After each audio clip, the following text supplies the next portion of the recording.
Are there any additions or deletions to the agenda? Mr. President, I just want to remind board members that the tier one and tier 2 and tier 3 ethics forms were issued out by Ms. Wendy. These forms are due May 15th. Just a general reminder. My last year, I ain't doing that. Yes, sir. Actually, you have to fill it out again next meeting. You heard? We have to fill it out the following meeting also. Oh, So if y'all don't mind, remind the board members. Okay, item 2A, consider and recommend action with regard to WC renewal. Mr. Russo. Mr. Coy Duplantis is here with Brown and Brown, and I'm gonna let him speak to y'all about this. It's a fully insured workers' comp policy, as opposed to a self-funded program like we have now. And I don't expect us to make a decision on this tonight, but I wanted to get it in front of y'all so y'all can start thinking about it and looking at it. Thank you.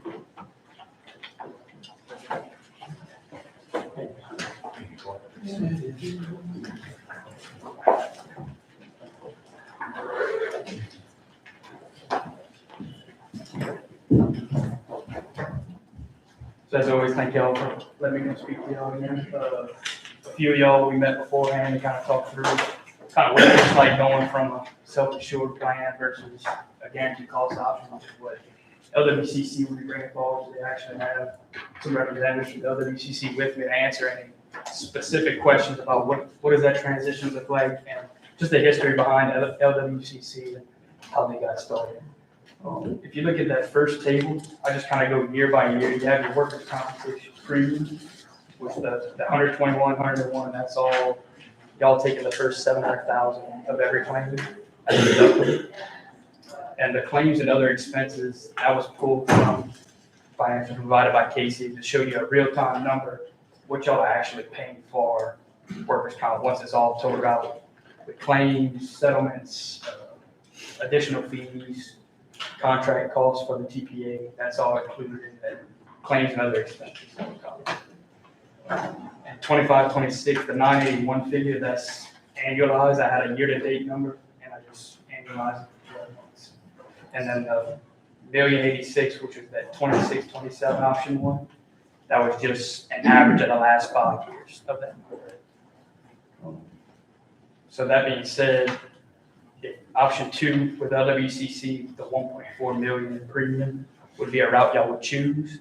That would take effect 7/1/2026 and forward. It would not go back prior to that, so y'all would still have that $700,000 deductible on any claims prior to 7/1/2026. And y'all have approximately 38 open claims as it stands right now. Majority of those claims in the 2024 to 2025 period. There's not too many that are still open from past 10 years or in the older years of the 10. If y'all flip to that next where it has the bar graph, that dark column represents LWCC. And that LWCC number is the premium you pay minus the dividend you would receive with them. So every year, a portion of your premium is put into an investment account and they issue dividends each year. Well, obviously, the 6-year look back, if we would go all the way back to 2021 and say, let's move it to LWCC that year. So your first year with them, your dividend might be 5% of your premium. The next year, once you're a little vested with them, it goes up to maybe 10%. And by year 4 or 5, when you're fully vested, you're getting around, on average, 40 to 45% of your premium back in the form of a dividend from the carrier. And yeah, as you can see, that light green column, that is y'all premium added with all the other claims and expenses associated with workers' comp. So by year 3, you kind of see where LWCC, you're kind of coming out ahead by saying, look, we're going to pay more of an upfront premium and transfer all that risk over to LWCC to handle your claims. So the 1.4 million I would pay out to cover everything, would have No deductible at the 1.4 million. that covers. Yeah. Going forward. Right. And that 1.45 million, that's premium. That doesn't take into account the dividend y'all will receive next April. It'll probably be around 3 to 5% of that because y'all have to get fully vested with them. see. That's why I kind of did the 6-year look back to where y'all can see if y'all made the move 6 years ago. With the way the claims have been trending, LWCC would. What's our current premium? Current premium We, last year was 101,266. Okay, gotcha. This year is 99,658. that's on the excess. Excess, the Yes. 700,000 deductible option. Right, we have to cover the first set. Yeah, that last column option two, the 1.45, that is, you're transferring all that risk over to LWCC. I would like to just a comment, I'd like Mr. Boyer to look over this and probably get back to us because he's the one that pretty much deals with the cases, that, and he can kind of give us, that's just. Yeah, absolutely, no, absolutely, and if y'all don't mind, I'd like to bring it up. I'd like to ask LWCC you, representative. which one would you recommend option? From a financial perspective, what they've shown, how it, you don't see immediate savings in the year that it happens, but over time, you would. Yeah, this is a long-term play, guys, y'all wouldn't move to LWCC and then move back to a retention next year. You want to keep it in place a good while. You really see something in about year 4 or 5. Yeah, it's not a. Right. And from a budgetary standpoint, it might be a little easier to budget for because it's just your premium is derived from payroll. So as long as your payroll stays about the same, your premium stays the same. Whereas right now, in case he's generating a budget, it's just a best guess on what we may pay out in claims this year based on averages, right, Casey? Right, you can't, there's really no way to predict that. One accident could cost way over what you would ever expect. And then we have typically not seen a decrease in accidents, we've seen an increase in And, accidents. So- and this is just workers' comp. This is not auto, liability, this is strictly workers' comp related. I'll kind of turn it over to LWCC, let them maybe speak to how they came about and how that transition. Sure. Hi, I'm Angela McGee. I'm the Senior Vice President with LWCC over market conversion. So and this is Colin Rivers, he's the Vice President of underwriting. So LWCC was created back in the early 90s in response to the market. So I know you all are buying property insurance, commercial auto, personal auto. It's very expensive right now. It's hard to find. That's what work comp was like back in the 90s. So LWCC was formed in response to that. And about that same time, that's when a lot of entities went self-insured because work comp was really hard to find. It was very expensive. So since then, there have been a lot of changes in the work comp environment and rates have come down substantially. So we like to say it doesn't really make sense anymore for entities to essentially run their own insurance business. It puts a lot of strain on the staff internally versus if you hand it over to LWCC or any private carrier, you're able to completely relinquish those responsibilities and the financial responsibility. We also think based on your history, because of the increase in losses, we think we can come in and help you with that and save money ultimately. So regardless, with or without the dividend, we do believe we can save you costs and that ultimately your premium will go down as well. Yep. And then, yeah, I can add. So we also have a safety team that y'all would get benefit from. You get a designated safety rep. We write the most school boards in Louisiana compared to any other carrier. So we have a lot of school board experience. And when we were looking at y'all's count, working with Brown & Brown, it just made sense with our dividend program. So overall, financially from the CFO standpoint, but from us, we know and we believe we can make an impact with our safety service team with y'all. And it's not a lot of hard things. A lot of it's just refreshers. And we're always at your fingertips. Like we will be there to help you through the transition if y'all would choose to move. And you have me, Angela, I'm the Vice President of underwriting.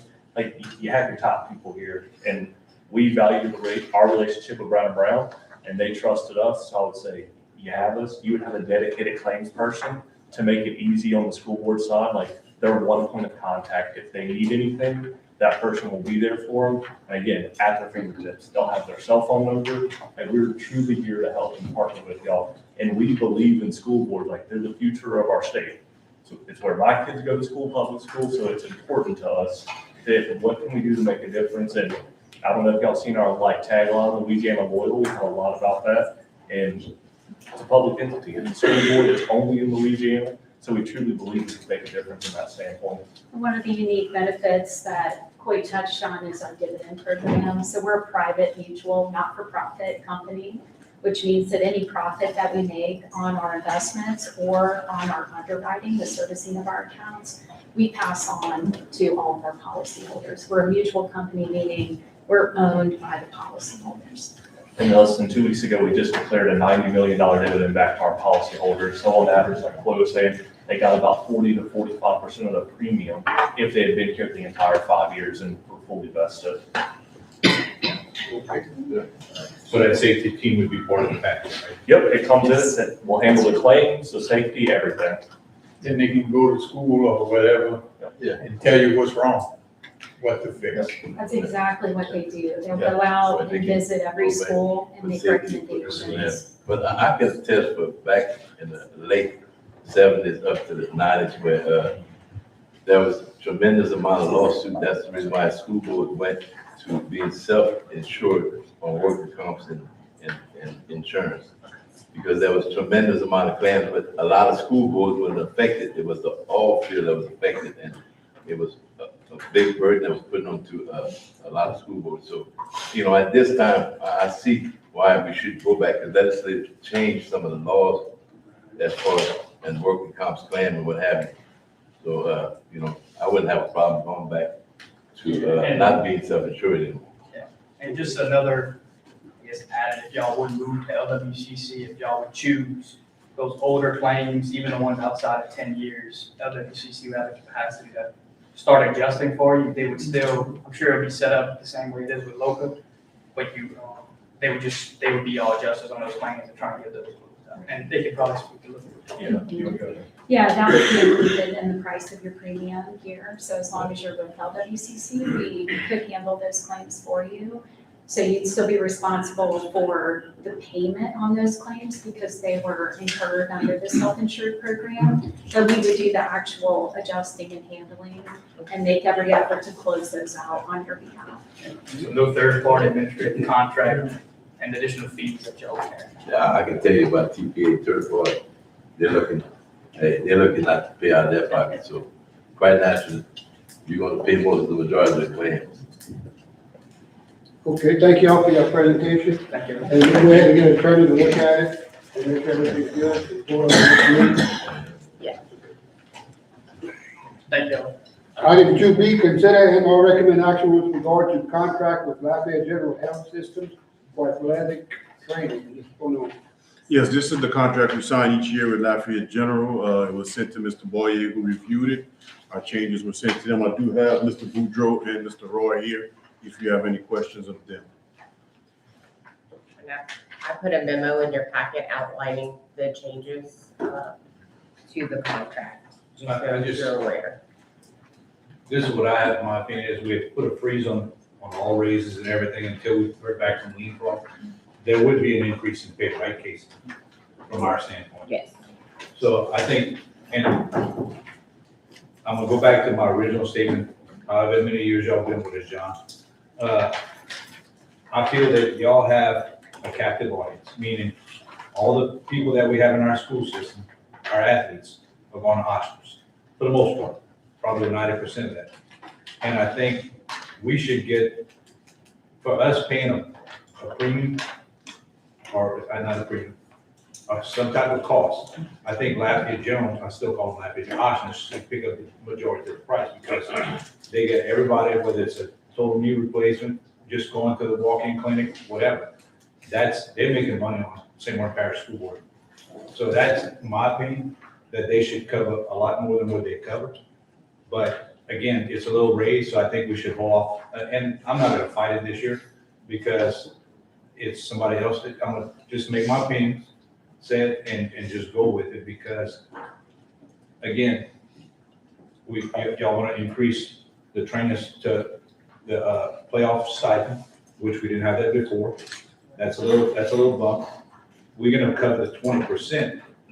And last year, I think y'all covered the $10,000, correct? And this year, we're having to cover that it's 9,000 is what it's saying in here. But also that 20%, now we're covering that. Whereas before, we didn't have to cover that. So that's just some things that I wanted the board to be aware of, but I would like to table it until we hear back from Lean Frog. Because guys, we're gonna have to have some serious cuts. And, you know, I just think, and listen, I'm not saying it's not gonna pass. Again, I'm not gonna fight it. I'm just making my comments, but I think we just need to wait until we hear back from Lean Frog, which should be within the next month, just to give y'all a heads up. This is a company that we hired from outside to come back and look at all sorts of cuts that we can possibly make and see if we can afford it. Because last year, we were 2 million in the hole. We're at $2 million on the negative side. So every dollar is important, is my opinion. And that's just what I have to say. I have a motion on the table, but if anybody else. I have a motion to table, next meeting. Second by Mr. Patel? Okay, let's vote. And they should be back within, the plan is for Lean Frog to talk to us today. And then from this point on, they're gonna get into little groups with board members. And then we're gonna start making, so hopefully by next month, you'll be back on the agenda. Just to give you a heads up on the time. Mine is still not working. What's your vote, yes? It's not in the past. Item 2C, consider and/or recommend action with regard to student insurance policy. Ms. Lodge. It's that time of the year we have to get our student insurance. And this is what covers students if there's an accident on our campus. And so if you can see in the packet I provided, there are 4 bids that were solicited. And my recommendation is to go with the lowest bid, who's actually our current insurance. What was it last year, 109? It was actually 95 last year. But we've had a large increase in claims, especially surrounding athletics. You've seen it agree? Have a motion? Well, the company might not have so much. We have a motion by Mr. Julian, second by Mr. Fusilier. Let's vote. And something for the board members that will be back next year, we used to not pay for all the kids the insurance, just so that y'all know. The way it originally started is we started paying for football insurance. Then it got bumped up, when I got on the board, each school paid, or each district paid maybe 9,000. And then the school board paid the rest of it. Then from that point on, it kept on escalating. Because the first premium, I think, which was in 2003, was probably about 36,000. So it kept on escalating, and now this is what we had now. In that time, that was just athletes for high school. Now it includes every kid in our system, every student in our system, just to kind of give you a heads up. So maybe in the future, that's something to look at. So, because. Okay, motion passed. Item 2D, general fund monthly budget to active comparison. Anything to discuss? No. Item 2E. I had something to discuss. Oh, go ahead. Because of this general fund, Go ahead. budget. Oh, no, that's not that I can go over, but. Okay. Item 2E, update on the progress of unresolved audit findings. Ms. Broussard. Nothing to discuss there either, it's just an update, we're still continuing to get payments monthly, and it's less than $3,000 owed, so it'll be paid off by the end of this year, I think. Or close to it. Item 3A, discuss stipend for employees work during the summer. Ms. Vital.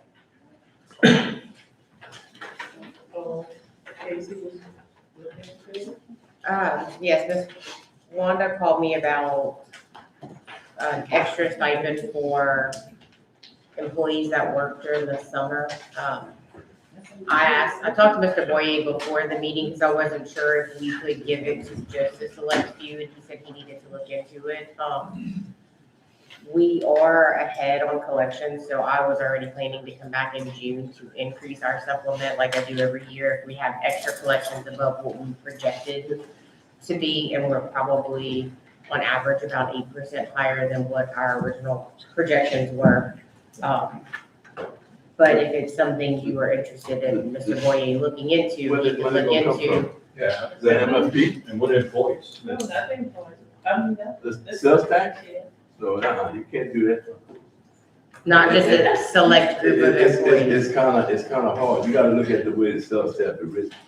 You know, it's 7 to 5 a month and across the board on audit employees. You start picking fingers to who you want to give it to, that they work the summer, you know, they only work the summertime because apparently somebody needs some extra money. But most of the employees get paid 12 hours, 12, okay, they're already getting extra because they get paid $12 a year. But everybody. No, We just talked about what we can do is, Well, we can increase everybody, you know, maybe, yeah, she gonna look at that. Yeah, I'll come back with the numbers in June and present the financial statements for the sales tax fund specifically. You And start see where we giving are. some sales tax position now. You all want some of I might as well go into the budget and take some sales tax for myself. It's true. Okay, now the motion is, motion by Mr. Pokey, second by Mr. Dozero. Meeting adjourned.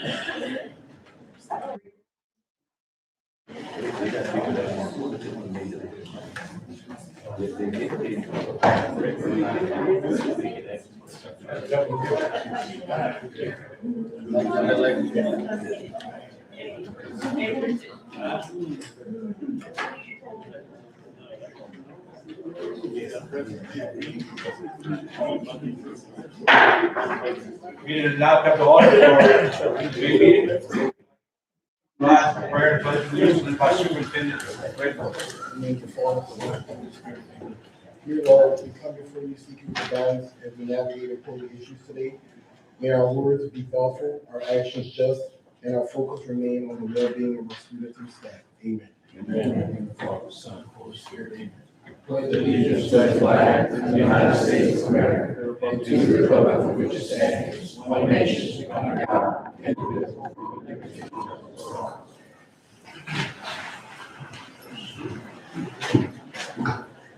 Before I go into announcement of acclamations, I'd just like to thank everyone on behalf of my family for the condolences that were given for passing of my father. And believe me, y'all came out this morning, and it was well appreciated for everybody who showed up and those who texted or called. Thank you very much. Made my mom happy. Next is announcement of acclamations. Yes, Mr. President, Ms. Patrice Royer, gifted talent teacher. She's going to recognize some students who participated in the writing competition called Rights of Spring, hosted by the Blackfoot Public Library. Hi, hello.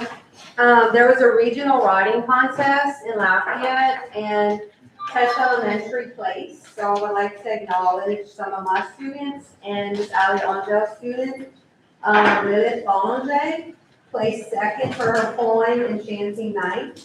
You can come on up, Lilith. Ethan Johnson placed third for his poem, The School Encouragement. And for our fiction, Kyrie Benjamin, fourth grader, placed second for his story, Jerry Saves the Rainforest. They competed against Lafayette, Iberia Parish, St. Landry Parish, and we're very proud of them.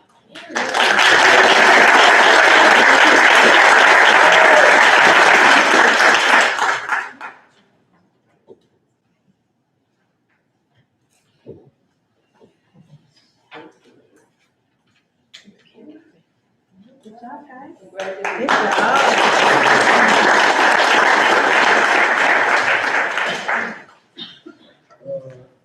Mr. President, I would also like to announce that Louisiana Department of Education Division of Statewide Monitoring conducted a desk review of our LA4 program operated by our district during the month of April.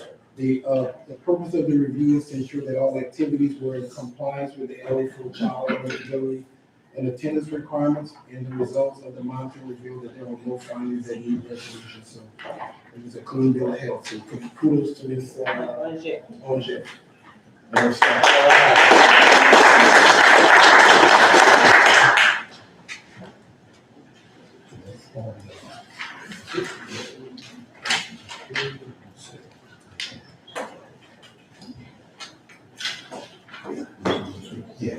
Okay, Southern Script Employee of the Month. Yes, Mr. President, I'd like to recognize Ms. Wendy Brett, the pupil appraisal team.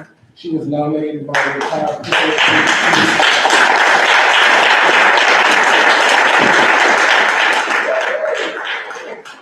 I'll go ahead and read what was written. It says, Wendy exemplifies selfless service, consistently giving her time and expertise without expectation. Her dedication to both the team and the children we serve is exceptional. During periods of significant staffing shortages, Wendy has gone above and beyond managing her own demanding workload while stepping back into her former role as an educational diagnostician. Her support of the baby team has been critical in ensuring services were delivered and timelines were met, demonstrating remarkable commitment to the pupil appraisal team's mission. Wendy also serves as the team's intellectual anchor and legal compass. She diligently interprets complex educational laws, keeps the team informed, and tackles challenging issues with thoughtful, well-reasoned solutions. More than a colleague, Wendy is our leader, our master organizer, and our informal therapist. She cultivates an environment of trust and open communication, genuinely leaving her door open both literally and figuratively. For any team member who needs to discuss a complex case, work through a difficult circumstance, or simply seek a resolution to a professional challenge, she is our own invaluable personal ChatGPT, a resource of profound knowledge and reliable guidance. When we have pressing questions, she is the steadfast beholder of the necessary answers, making her an indispensable pillar of our collective success. Congratulations to you. Thank you.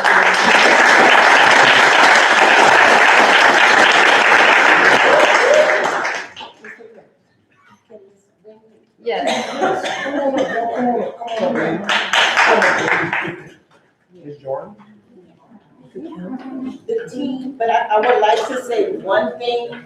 These ladies for this school year have really shown an improvement with meeting the needs of our kids who need services immediately.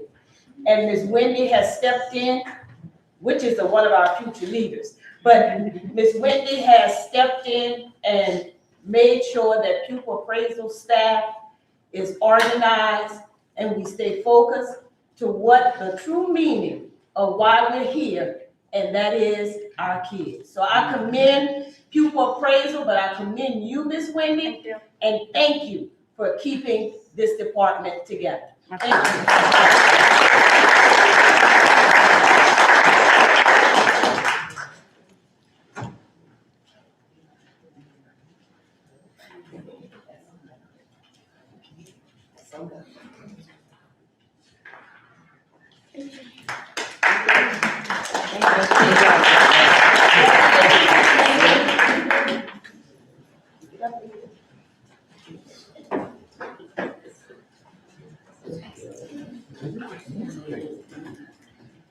Okay, do we have any additional deletions from the agenda items?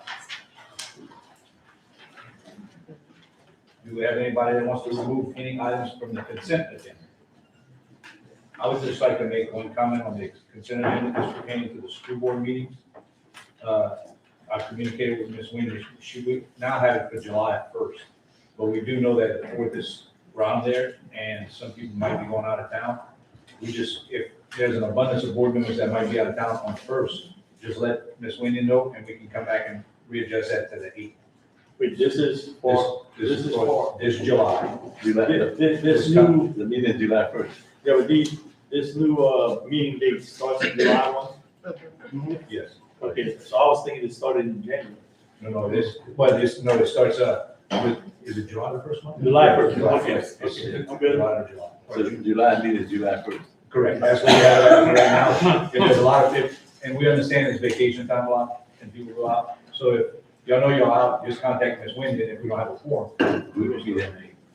That's all I want to say for that. I'll make a motion to, accept the consent agenda. We have a motion by Mr. Bolte. Second by Mr. Clay. All in favor?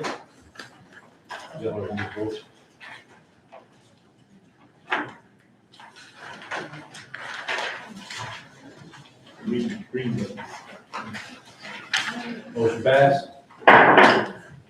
Okay, need a motion for the, Finance committee, motion. motion by Mr. Bolte, second by Mr. Dodgerall. Please vote.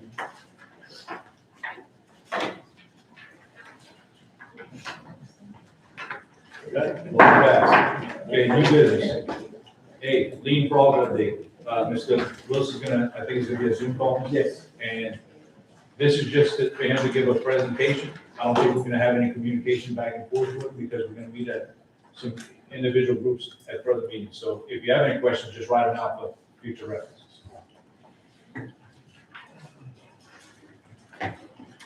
Hello, can you hear us?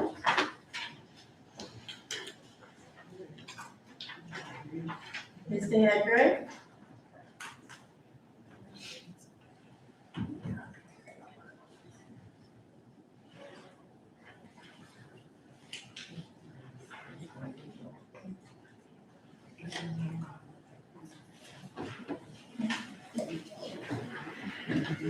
Please bear with us.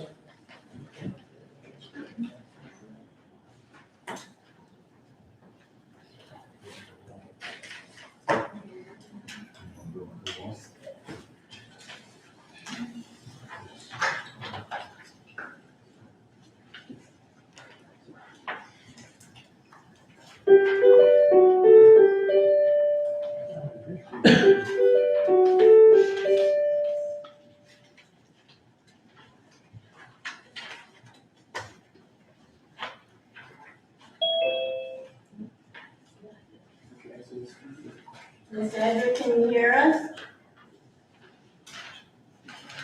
We can, I can't hear.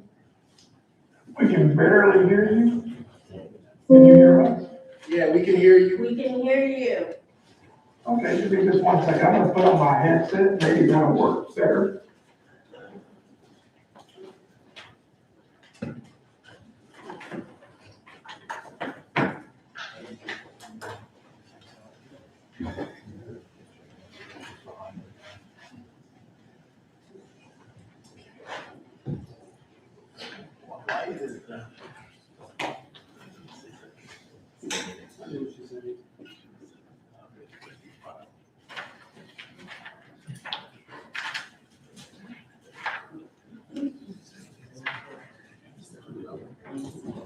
If you would send us a copy of what he posted, it would have been impressive stuff.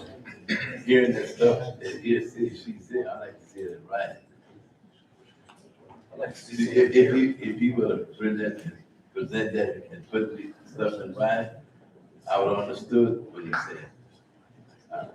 When he started, I know, but I'm not gonna understand that music, because it's not in writing. You didn't put that in writing? You guys hear me now? Can y'all hear him? He's asking, I can can hear you you. hear him? Okay. I can hear you guys now. I'm sorry about that. Had a little speaker issue. Are we good to get started? Yes, sir. Yeah, well, like, Okay. did you send anything in writing about what you gonna state out today? No, he did not. That's like Greek to me. I can send a copy of the presentation over if you'd like, so you guys can have a copy after today's meeting. That's what I like. Yes, please. We should have got that So- last week.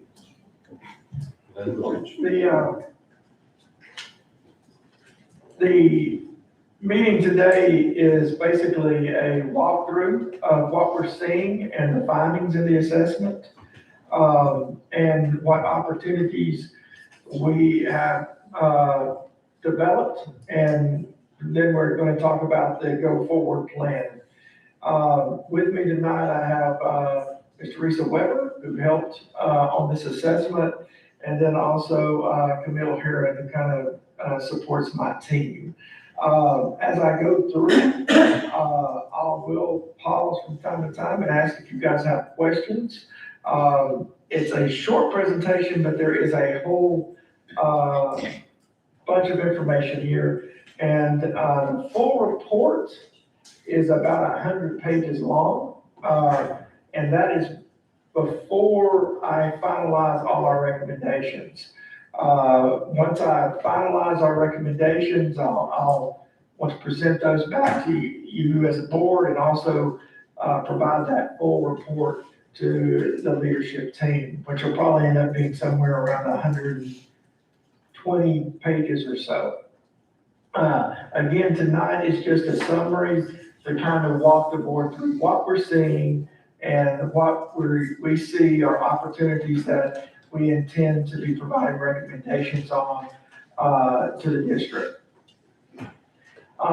First thing I'll start with is what we've done and what we looked at. We basically looked at how your central office is organized, how it's supporting your schools.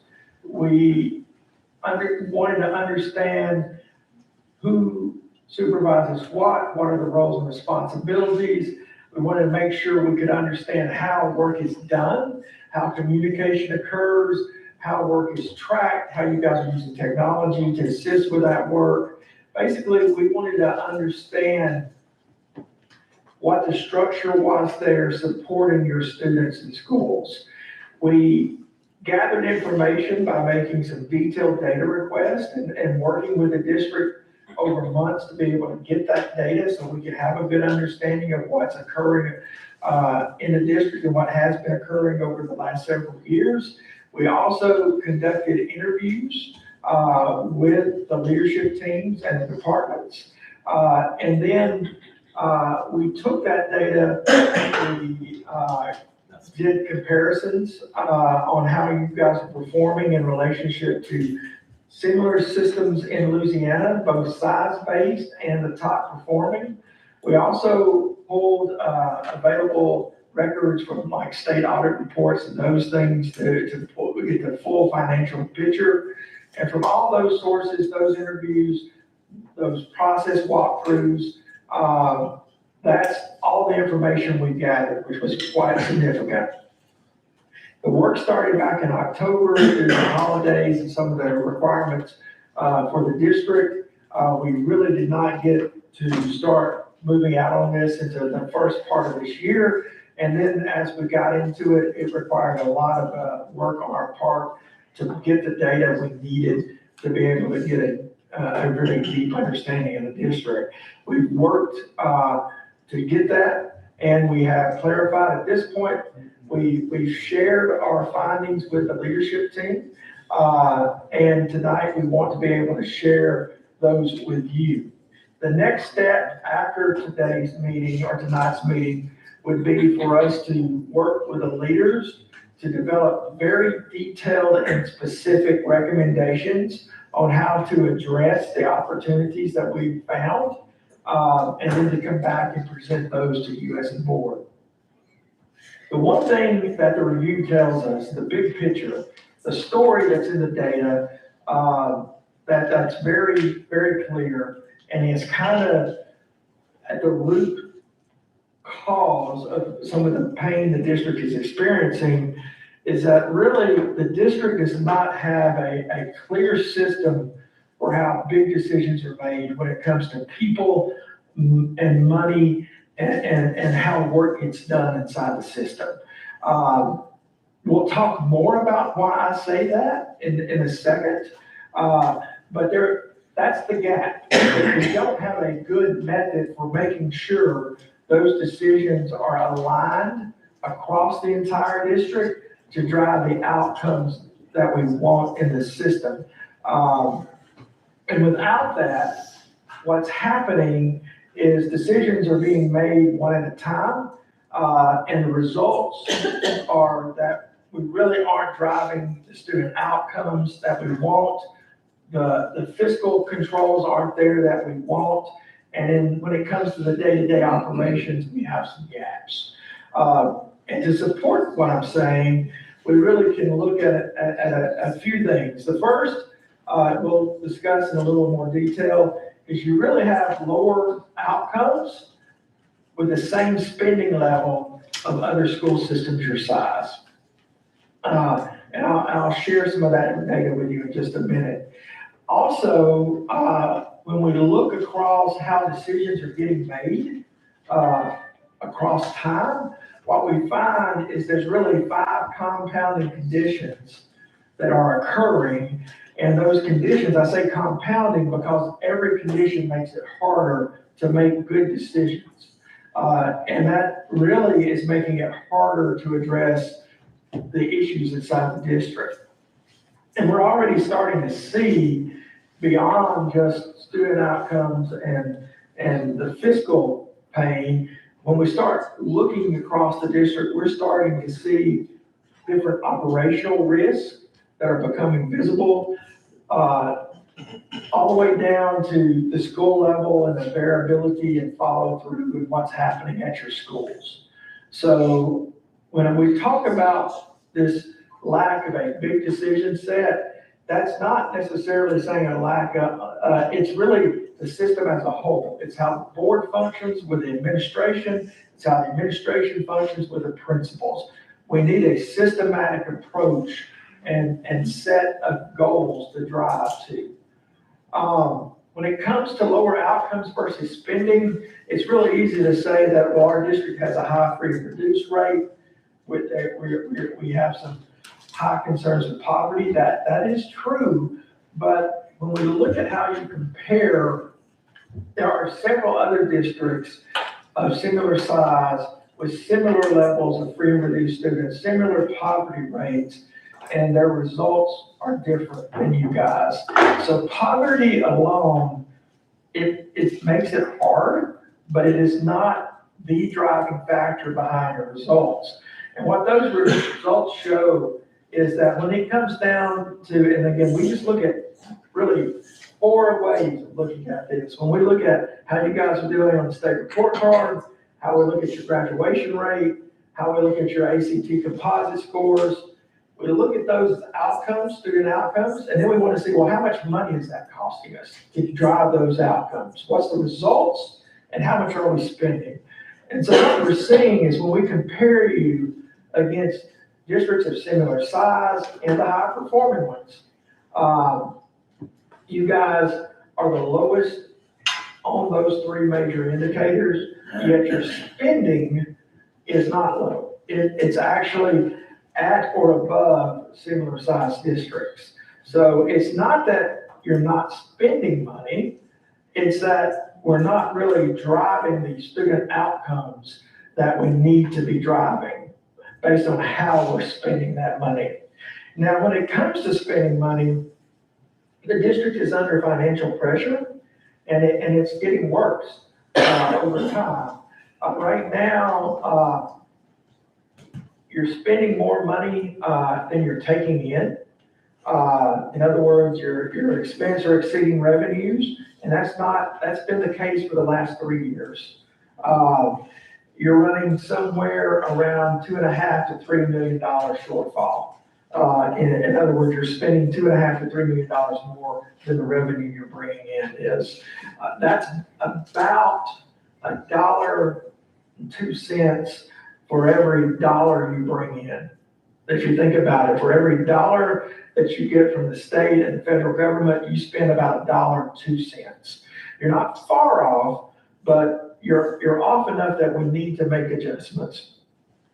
Now, the nice part of this is you guys have had reserve, and that reserve just a few years ago was around 38%. Now you're at 31.7% in reserve. That's still not a bad number for your reserve. But again, if this trend were to continue, you're going to be in a bad spot. Your reserve is going to come below where it should be. And we really need to right the ship right now. We looked at your school nutrition program. Those reserves inside that program are down 52%. It's really a holistic view of the district. And I'm not trying to sound bad or make you feel bad. It's just that we're spending money, we're not getting the outcomes. We've got to spend money on the right things to drive the outcomes, and we need to make sure we're not spending more than the money that we have available so that we can sustain over time. That's the big picture pieces, and you guys understand that, I'm sure.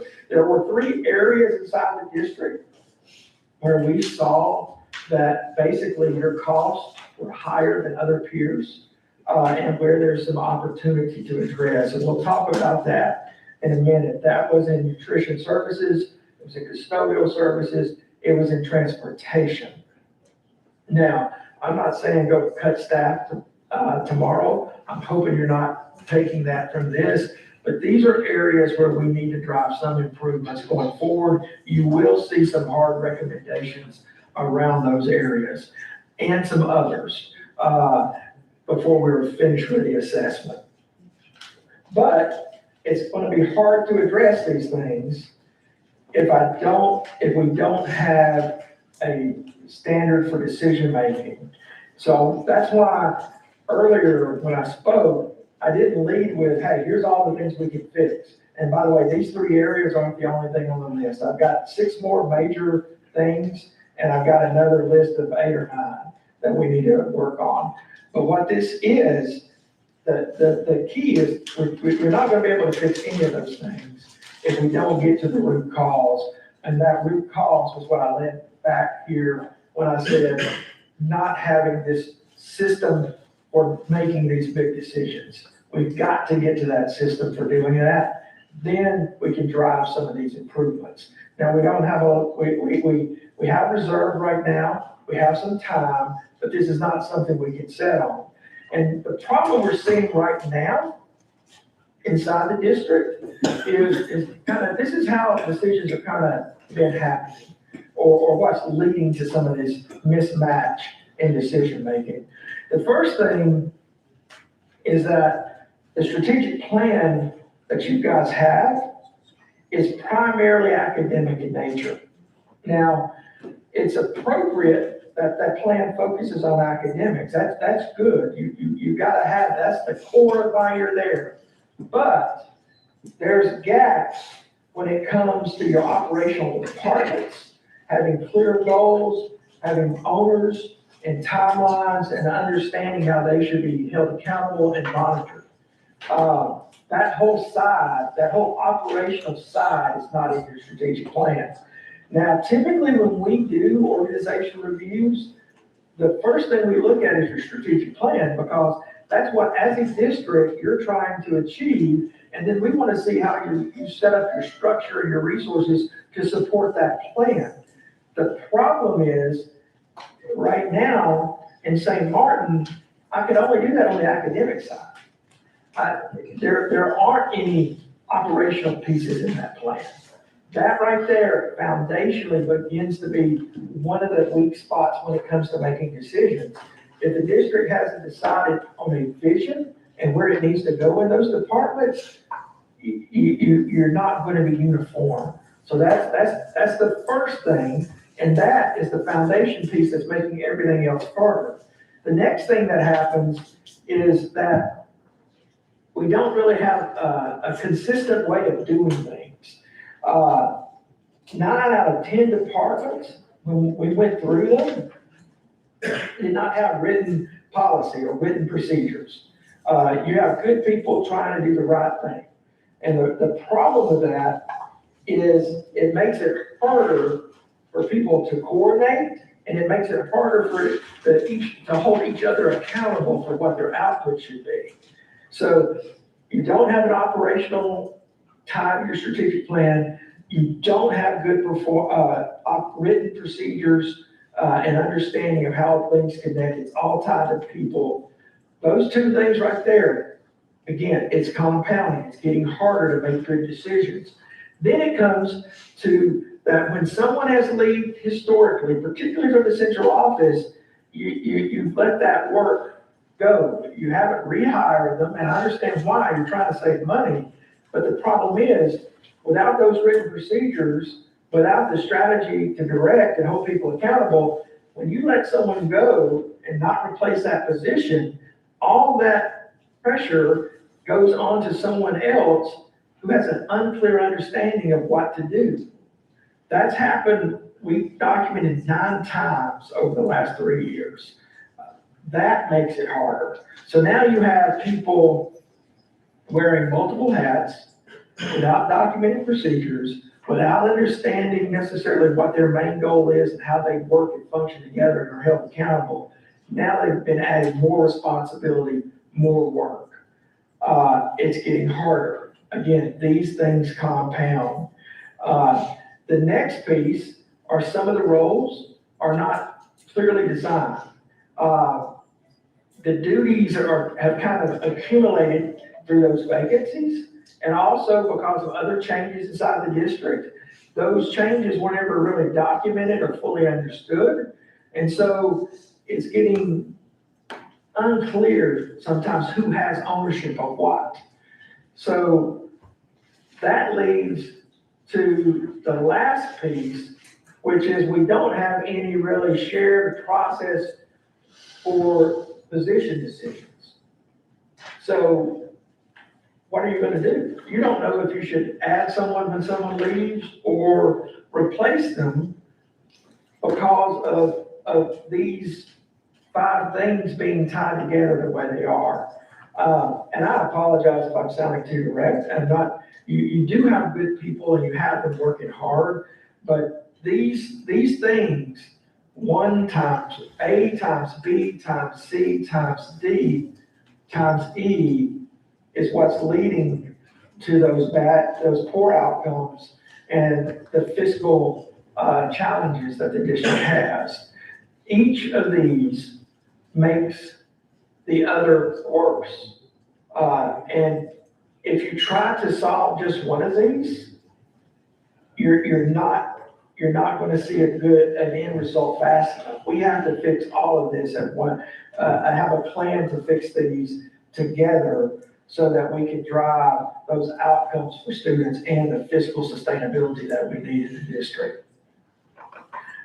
Before I go further, this is probably a good point. You guys have any questions for me? Yeah, I got I'll be happy to. I have a lot more detail coming, but I just wanna be clear and see if you understand where I'm at right now with what I'm saying. We would like you to keep on and when we get into groups, then we'd actually individually, we plan on meeting like we had talked about and maybe like 3 or 4 Perfect. board members at a time. That's when we Perfect. explain, when the question you about these situations. We just wanted to hear what you this afternoon. No, that's perfect. That's great, because what I would like to share is, like I said, I got 100 pages of analysis right now. I'm gonna add some to it when I work with the leadership team to put together these recommendations. I really would like you guys to understand this, because you're gonna have to work together as a team. The administration, the principals, the board, to really drive the improvement.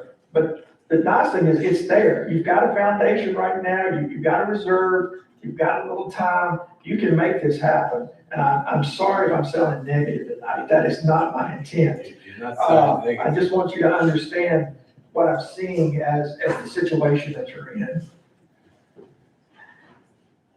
You can hear So what we're seeing is these things are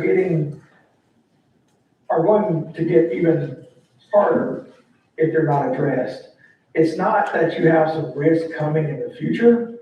You have right now some risks that are making it hard for you to drive outcomes, or are gonna make it harder for you to drive outcomes. Right now, we see some variance across schools as far as expectations and follow through goes. The district right now has a high number of potential retirees. Now that's could be good if we were redesigning some things and really making the district focus where it should be. We might could use some of that attrition, but without having the processes and systems in place and not having a agreed upon approach for managing that attrition, you're likely going to see it compound issues, particularly around student outcomes, and make it even harder for you. And then what we're starting to see is even the basic systems right now have potential to fail. We see where there's several systems that are highly dependent upon people. Some of those people are retirement eligible. If those systems remain people dependent, without processes documented, without technology deployed to assist, those systems will break when those people leave. So this is already part of the pain, and it's right now. These problems are happening right now in the system. This isn't future. So what I'm suggesting to the district And I'm gonna get into 6 areas of improvement and again, some other areas to cover. But the big point, before I start talking about, hey, let's fix this piece, let's do this, let's fix this piece, you really have to understand the very first, one of the first things we have to do is, as a district, we have to put together a system where we're working in a unified manner to make good decisions about operational matters. That's critical. That will shape our ability to fix these things and keep them fixed and even get better over time. And that is a piece that we have to have. Now, I'm going to walk into some of those areas of improvement. We've identified 6 big ones. And then again, there's several smaller ones that we still need addressed too. I'm not telling you tonight, just because one is number 1 and one is number 6, I'm not saying this is the first one to do, this is the last one to do. That work is what I'm gonna be working with your administrators to finalize, so I can share with you kind of not only just a recommendation, but a district improvement plan. That's what we want to be moving to at the end of this assessment for you guys. So the 6 areas, we have to connect operations to strategy. Now, that's not just saying, hey, food service, you're in our strategy now.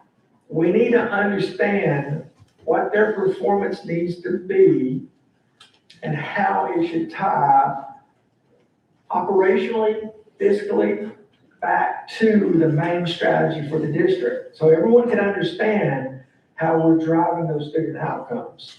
I said that about food service because I'm going to tell you now, if kids are hungry, they're not learning. So all the service, all the operational things in school are set up to support learning.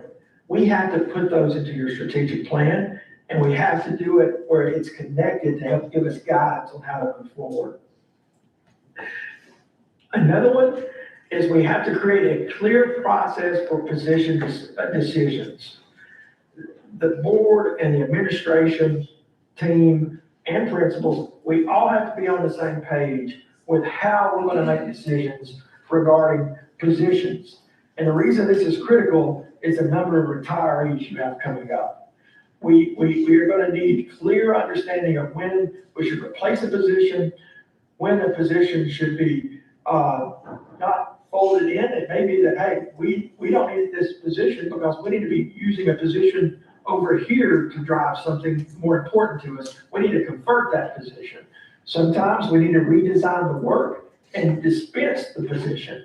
But what we don't want to do is just get rid of the person and throw the work as it is on top of what's there.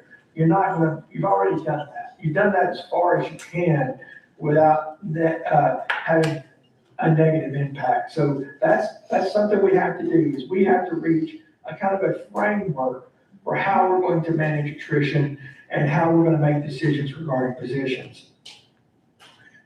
The next is we have to fix, I said some of those workflows are breaking down. You've got a couple that are pretty urgent because there's some people retiring, and if we don't get those fixed, it's going to be some pain. So we need to fix those workflows pretty quickly.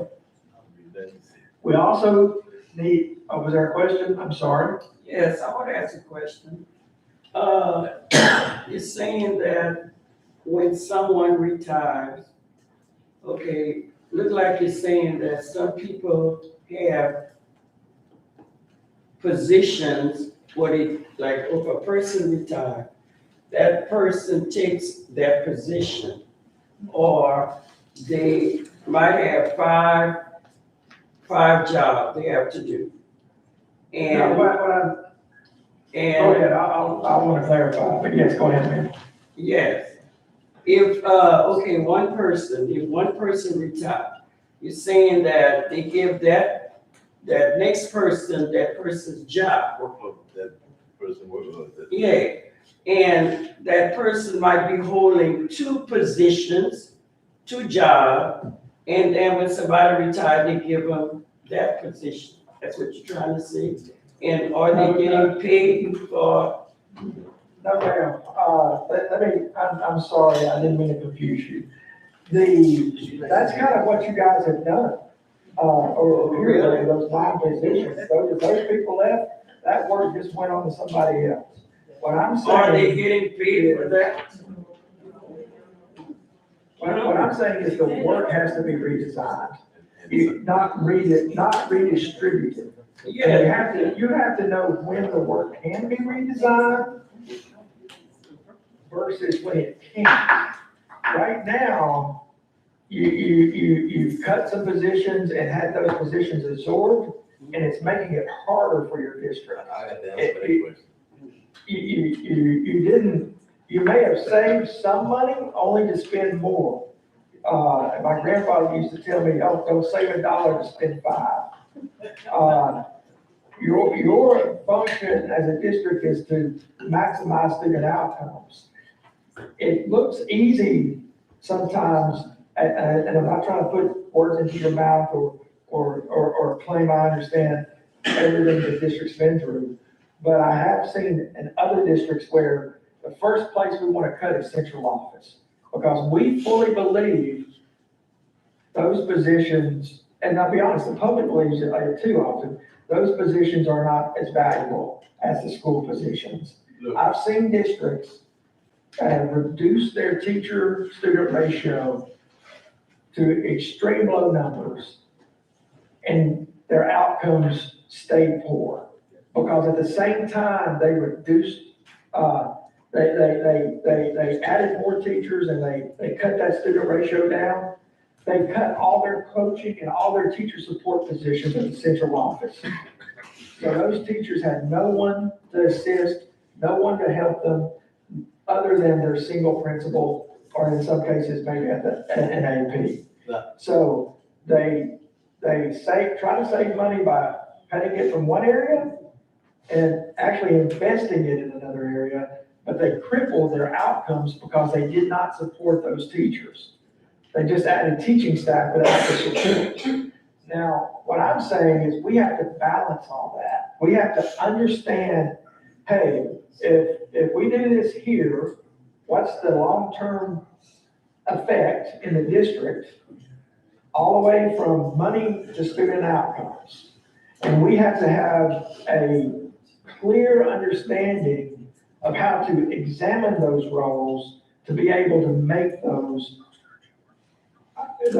decisions. It almost appears throwing that work on others. The work has not been redesigned. I'm not saying you can't do that sometimes. You can if you redesign the work.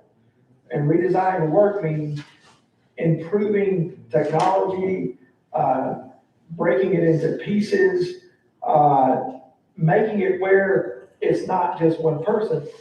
But you really can't redesign work if the processes aren't defined. That goes back to what I told you earlier, those processes aren't defined. So I don't want to be mistaken saying, hey, cut more positions, throw it on more people. That's what I'm not saying that. I'm saying we need a framework to tell us how to review a position, not just central office, across the district. We should have a position strategy and understand the value of those positions. And we also have to tie it to what the district needs. It may be that times have changed and this position in this place is not as valuable to the district for us as it would be for us to have another position in another place that we need. So what I'm saying tonight is not pay people more, cut more positions. What I'm saying is we need to balance the positions across the district, and we need a framework that will drive that versus us arbitrarily cutting positions as people leave and putting work on more. Some of the positions that have already had that done to, we need to redesign that workflow. Because you've got people doing a lot of work, working really hard, yet they can't do the job because they now have more on them than they can do working in the time they have available. Does that make sense what I'm saying? You're not getting paid for all the jobs they have. I know the answer to that question. Huh? If y'all listen. That's not right. I know the answer to that question. I got a solution for that. But who gonna listen to me?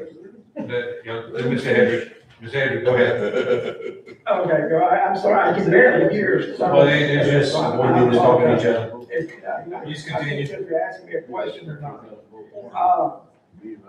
The thing is, you're gonna have a lot of retirement coming up. So we need to make sure we understand what we're gonna do before we have that retirement, or else we'll probably make not the best decision on some of those, if that makes sense. Now, as part of all this, we have to close the budget gap. We don't need to be spending $1.02 to every dollar we make. We need to be spending 98 cents. We've got to get that in line. And then we've got to get the schools connected and strengthen how they're being held accountable so that we can support them properly and drive what we need to drive student outcomes. Those are the 6 biggies.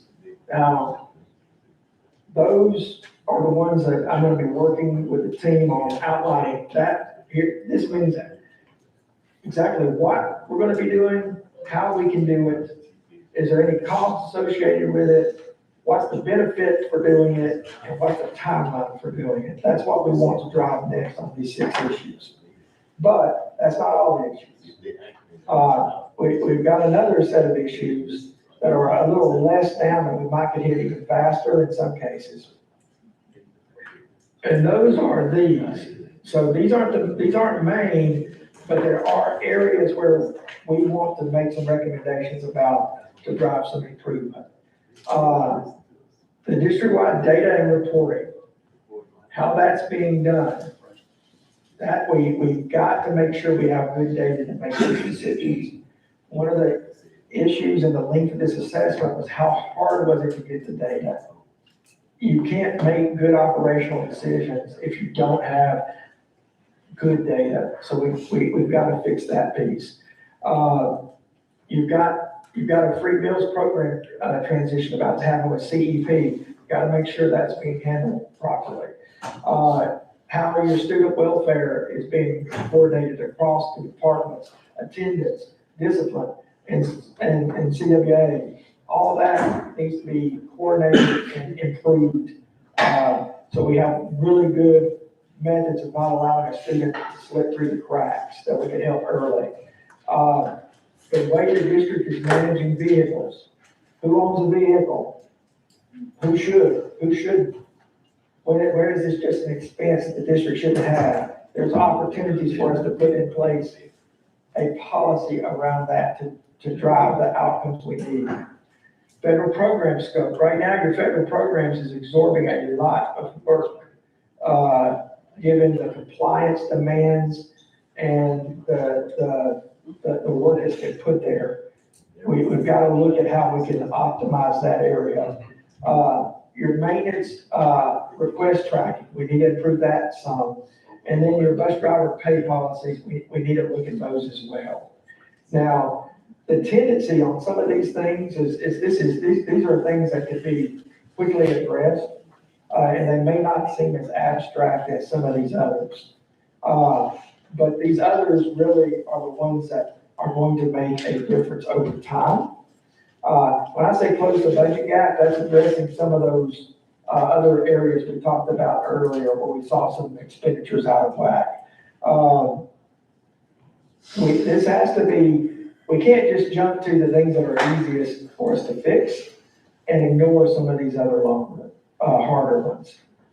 We have to do it in a way that allows us to not only make changes, but have a overall end goal of where we're going that is sustainable and we can continue to manage by.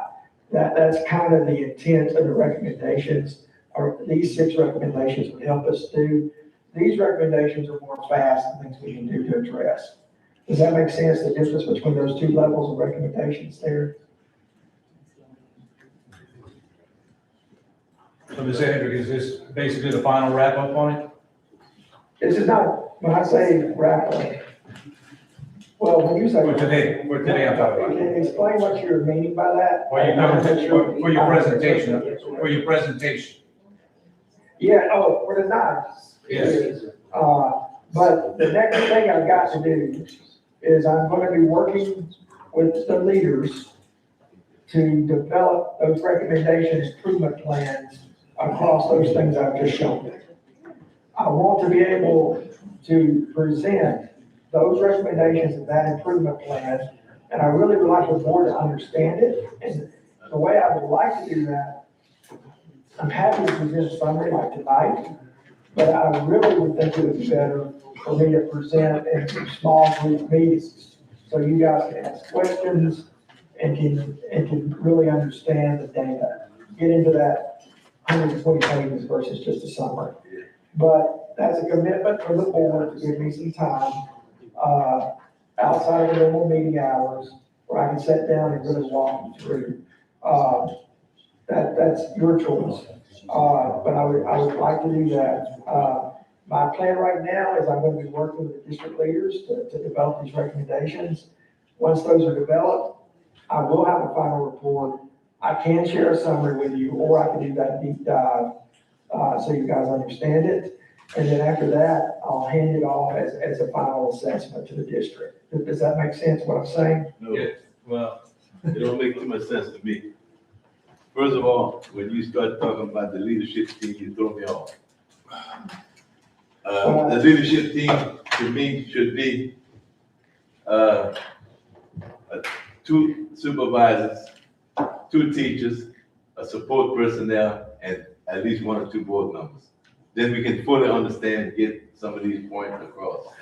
You know, Oh, hey, what you're doing, you know, if you look at the first stage when you first started talking about, things are not moving slow. Well, first of all, you came in here probably about 8, 9 months ago. Look how slow it was for you. Because what happened? Staff didn't move it, and the board didn't pressure them. That's one thing, I can tell you straight, I ain't got nothing to do, I ain't got shit to bite on. And I'm gonna say it in front of staff now.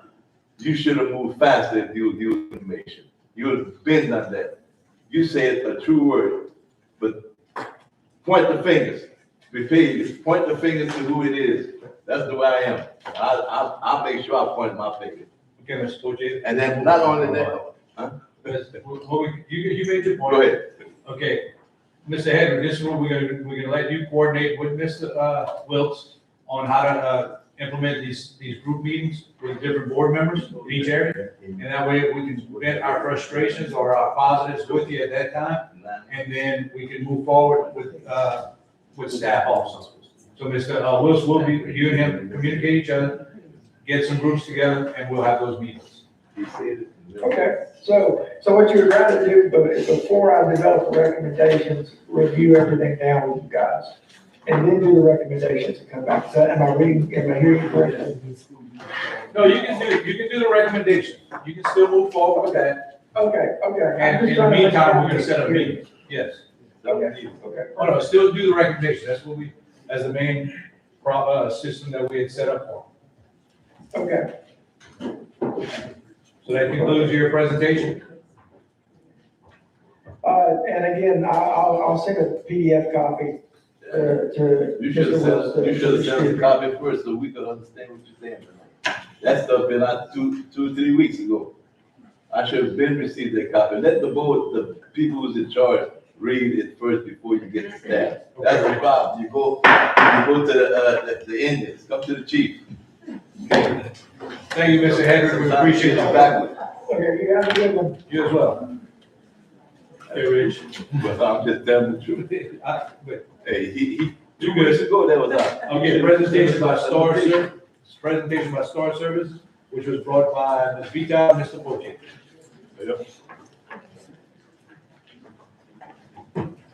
Hello.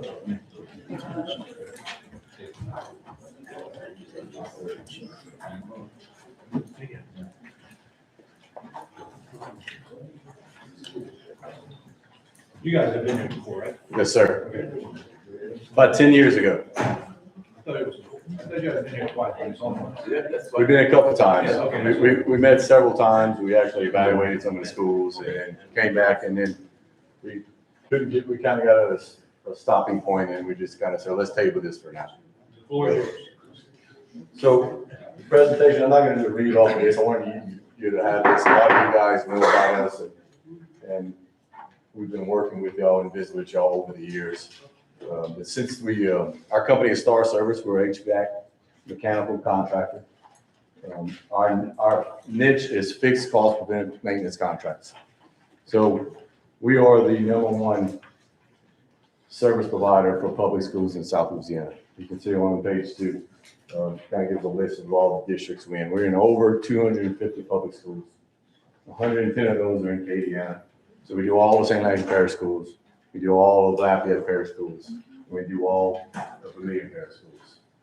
And building on the reason that budget strengths, all the parishes are having budget crunches right now. It's across the board. That is the #1 reason we have been dominant in doing preventive maintenance in our professional service contract in the South. Our budget approach is fixed cost, so you know exactly what you're going to expend in January as in December. Mechanical costs are always up and down, up and down. I'm not sure where the equipment is or what has happened in the parish over the last 10 years with equipment replacements and things like that, but on our program, it is all covered. So it's a fixed cost approach. We look at the schools, we develop equipment lists. We come back to y'all with a cost benefit analysis to go through that whole process. Sit and talk to y'all individually or as a board as well to show you all the benefits. And most of the time, I'd say 95% of the time, it all cost justifies across the board. So as we look at truly what you're spending, our program costs justify. So we come in at less than what you're spending now. And when I say equipment replacements are covered as well. We don't mean Dr. Downs is familiar with that. When we first started in the Lafayette Parish schools, we had his school. Dr. Downs and I developed a good relationship at the beginning. He was pretty persistent on his demands and what he needed. His school wasn't getting a lot of attention. And they had a lot of problems. Well, within 6 months, we ordered a 200-ton chiller. By the first year, we made a $300,000 investment in that school because that chiller had to be replaced. So we completely changed that school dynamic around, and it's still going a whole lot better than it was before. You know, we cut the calls down, the service calls, I mean, the amount of failures. And the way we do that is, it's really from start to finish. It all starts on preventive maintenance. We clean like no one else cleans. No one does what we do because we put the investment on the beginning of the contract to make that equipment run and function right. So we tearing out the inside units and the coils, right? And we cleaning all the coils. We have hoses in the schools. I mean, we are cleaning them just like they're brand new. Because we know that equipment is runs clean and effectively. And we keep maintenance on top of it. We keep watching it, keep putting our hands on it. It can run for 2 or 3 life cycles. So our goal in our contract is to extend the life cycle of equipment. Most of the time, you get 15, 20 years out of equipment. We'll get 2 or 3 life cycles of that equipment by constantly changing parts, keeping it running, keeping it clean and functioning. Because I don't know if anybody in here has a change of a unit at their house recently. They're not as good as the old ones break just like the new ones break. As a matter of fact, we just installed a brand new unit on one of our customers. Man, we've been over there a dozen times already. It's a brand new piece of equipment. Nothing to do with us. It keeps breaking. So we pride ourselves on the work we do and the relationship we establish. And that's kind of how we've grown and continue to grow. In all the other districts in Acadiana that we're in, you know, we usually start what we're asking here today is a pilot study. So we ask the board to give us approval to do a pilot study. That's no cost to the board. We go out and we evaluate some of the schools. We'll meet with Mr. John, and he would kind of guide us in the direction we would need to go and what schools to look at. We evaluate your cost on what you're spending at those schools, and then we come back and see if it makes sense. So it's free. Yes, sir. He did a pilot study about 15 years ago where, Yeah, but when I after we remember went that. back and changed all the units. I was gonna say, you brought up, that we had just changed all our units. So And not only that, I'm gonna ask you another question. It's like, what we paid $30-some thousand a year to, for those children, for services. You service children too, huh? Oh, yeah, we serve So them. that $30-some thousand we're paying for St. Martinville and Woodbridge, we won't have to pay that. Nope. We have a contract. Not only that, if it fails, we fix it. I have a So everything's covered. Let me repeat that again. So right now, we would do all the preventive maintenance. If you want to include filters, we do that. A lot of school systems change their own filters because the custodians do that way. There is some cost savings and benefit to doing that, or we can do that ourselves. So we're in there cleaning the units. Say there's a service call. We work closely with the work order system, how that district has. So they put in a service call. It comes to us. We show up. There's a compressor out. We change the compressor. No questions asked. We just change it. Say that unit has a bad leak and it's 20 years old and it's not performing and we can't, it's just time to change it. We change it. No questions added, no PO, no, hey, we need some extra money. Hey, it's covered. And not only that, I think it. And it costs justified. Our operation manager, because normally when equipment fails, John, you have to contact these individuals. And it's hard in order to get people to do that kind of work. Well, there's only one or two companies. Just imagine if you never had to worry about an HVAC call again. Nobody. Stars can handle that. How much more effective you could be doing other things. Tremendous. And we take that burden away from the operations team. We actually become a partner with Mr. John and his team. And we're working hand in hand, side by side. You know, when it comes to HVAC related, sir? Y'all evaluate all the equipment and then give us a price. Yes. We evaluate, or we can look at, we recommend a pilot study to start. That way you get a good feel for where we are. It's not a big commitment. It's a 1-year contract. We do, most of the times we do a lot of the high schools and some of the bigger schools and wherever you want to, usually one in each district that each board member can see the value that they're getting from one of their schools. They can talk to the principal. You just say, give us. And a heads up. Yeah, we usually say, give us your worst ones and we'll turn it around. No, I'm just He saying, a said heads up. it was a pilot program that would cost nothing for us. I'm just I think saying. it was an evaluation. Oh, So maybe it was gonna happen. Okay, So so it sounds like we paying something. no, Okay. for this, you're paying nothing. The pilot study only becomes a pilot study if you end up, after we present, do all our evaluation. It usually takes 3-4 months because it takes some time to get through everything. We can speed it up if we want to say, let's look at 10 schools.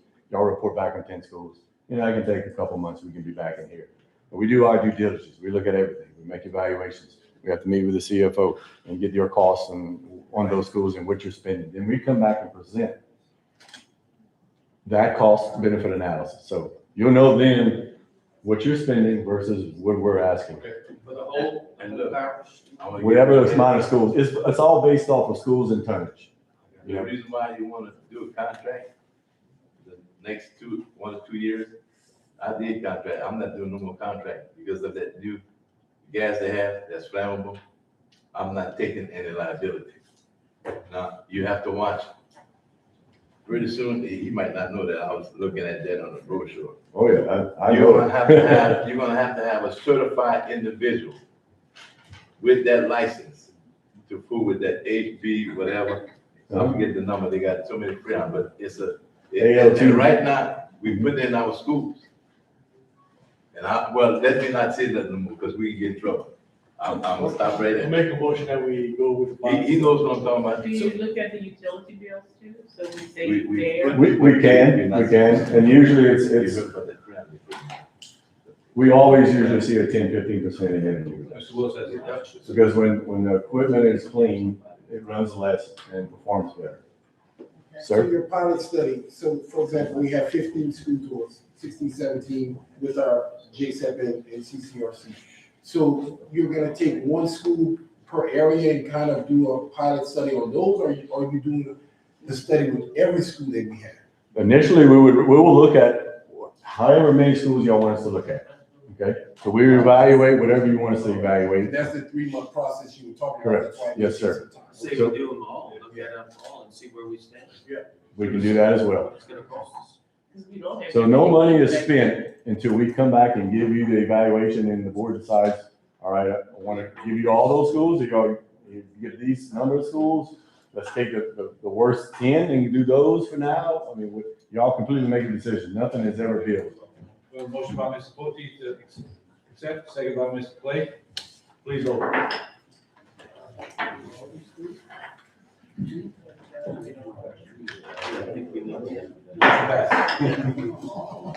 Okay, item C, millage rate. Thank y'all. Thank you. Millage rate for 2026, adopt the millage rate, Mrs. Broussard.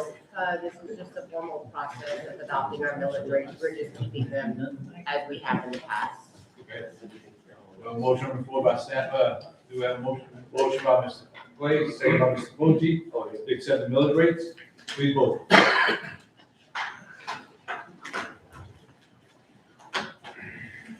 Motion passed. Okay. Item D, consider our approved playoff date for coaches without CDLs. Mr. Bono. I was asked by a board member to come up with that chart. What you have is 3 different proposals. It's based upon, per se, a coach who had 10 years experience, 2 sports, was a head coach of 1 assistant in football. That would be the 5% number at the bottom. So that first number would a normal coach with a CDL gets. The next 3 represent what a coach would not get, what a coach would get who does not have their CDL, and it's based upon the already coaching schedule they have. So the first one, I think is A, has it at 5%, which matches it. The second one is 3, and then the third one is 2.5.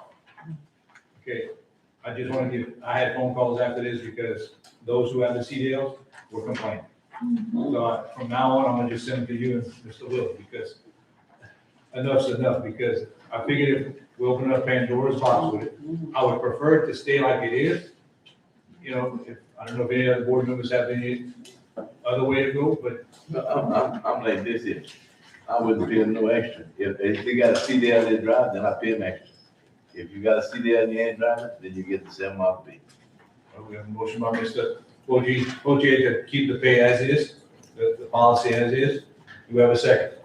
Wait, hold on. What is the policy now? I don't quite The understand. policy states that if you have your CDL, you get the 5%, but it's for payoff play only.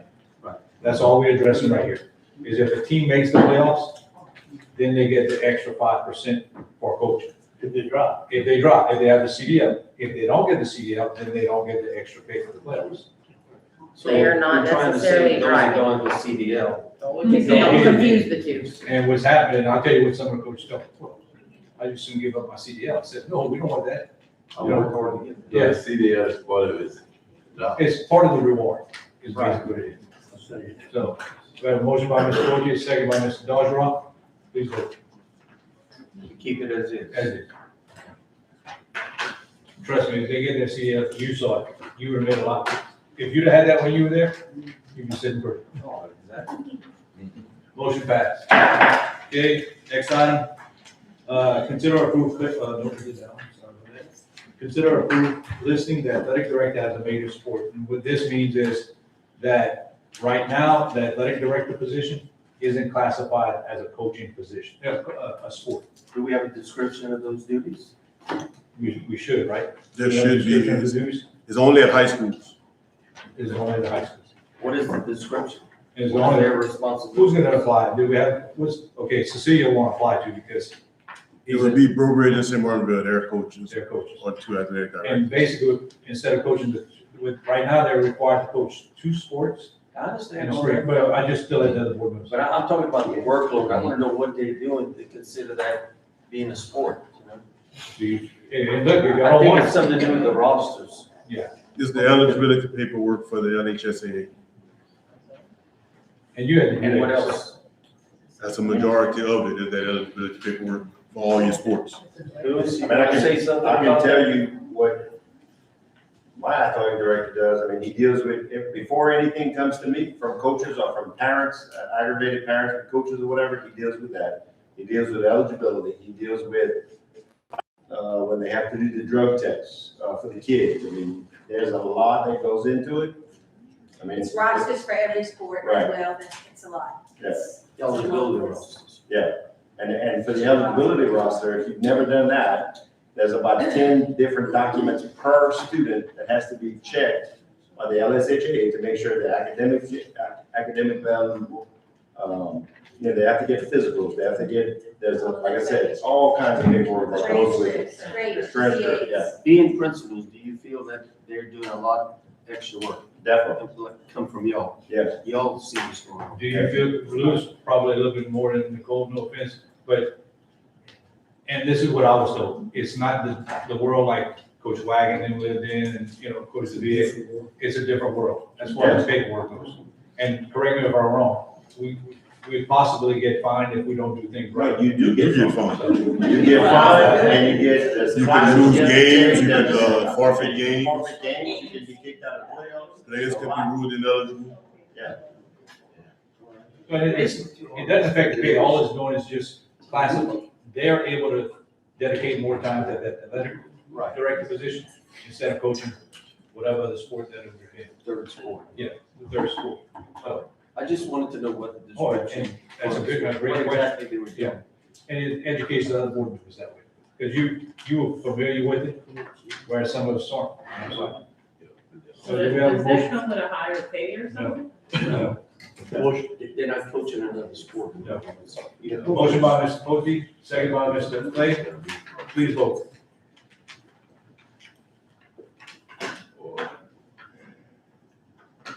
Motion passed. Okay, next item. Consider or approve changes to the pay schedule for junior high coaches without a CDL. Clarify that. It's not changing any pay. On the old pay schedule, there was a verbiage that stated a full-time coach was a coach with 2 sports and 1 off-season sport.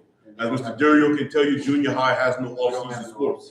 And we ran into a situation this year where 2 junior high coaches coached 2 sports and didn't want to do that 3rd sport.